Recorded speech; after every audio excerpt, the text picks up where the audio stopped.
Perubahan ini terdiri dari jalur yang diujikan, yakni jalur berbentuk angka 8 diubah menjadi jalur berbentuk huruf F dengan diameter tikungannya diperlebar. Selain itu, tidak ada lagi uji coba jalur zigzag. Praktik tim C kali ini hanya uji coba pengereman dan jalur putar balik. Perubahan jalur praktik tim C ini mulai diberlakukan pada 7 Agustus 2023. Perubahan praktik tim C ini untuk meningkatkan pelayanan Polri bagi masyarakat. Di mana ada beberapa perubahan yang tentunya diantaranya adalah uji pengereman atau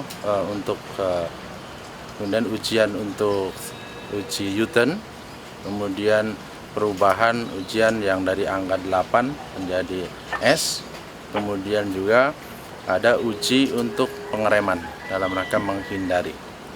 Nah, 4 rangkaian uji yang dirubah ini tentunya dalam rangka untuk memberikan kemudahan kepada para pemohon SIM dalam rangka untuk ujian praktek.